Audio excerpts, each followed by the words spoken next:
Central government ఈ రోజు average న 3,945 రూపాయలు హౌసెస్ కి, అధికారుల భవనాలకి 3,945 రూపాయలని యావరేజ్ ఇచ్చిందో, మన హ్యాపీనెస్ తీసుకుంటే 3,395, దానికంటే తక్కువ 600 టెండర్ ఇచ్చాము. జరుగుతా ఉంది బ్రహ్మాండంగా వర్క్. 3,393 పని. మన గజిటెడ్ ఆఫీస్ తీసుకుంటాం. గజిటెడ్ ఆఫీసెస్ 27.2 లక్షల చదరపడగలు. దానికి ఇచ్చింది 1,003 కోట్లు. దానికి అయింది కూడా 3,684 రూపాయలు చదరపడకి. ఈ రోజు మన గజిటెడ్ ఆఫీసర్స్ యొక్క బిల్డింగ్ గానీ లేదా హ్యాపీనెస్ బిల్డింగ్ గానీ అంటే నివాస యోగానికి ఇచ్చింది. ఈ రోజు క్యాలిక్యులేట్ చేస్తే ఆయన యొక్క అమౌంట్ నిన్న సెంట్రల్ గవర్నమెంట్ వాళ్ళు ఇచ్చిన దానికంటే తక్కువ. అది చెప్పరు.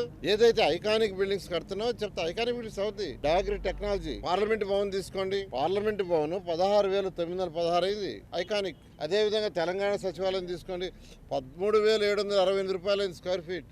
అది చెప్పరు. ఫస్ట్ టెండర్ ఇచ్చింది చెప్తారు. పూర్తయిన తర్వాత ఎంత అయింది, డీవియేషన్స్ ఎంత, ఫర్దర్ టెండర్స్ ఎంత, ఇవేమీ చెప్పకుండా ప్రజల్ని అడ్డదారులు పెట్టించడం కరెక్ట్ కాదు. ఈ రోజు వాళ్ళే అన్నారు, సెంట్రల్ గవర్నమెంట్ రెసిడెన్షియల్ కాంప్లెక్స్ కి వాళ్ళే లెక్కేసి చెప్పారు 3,945. చెప్పుకుంటున్నాం. అంతకంటే తక్కువ రెసిడెన్షియల్ కాంప్లెక్స్ హ్యాపీనెస్ కి 3,393 రూపాయలే, 600 రూపాయలు తక్కువ.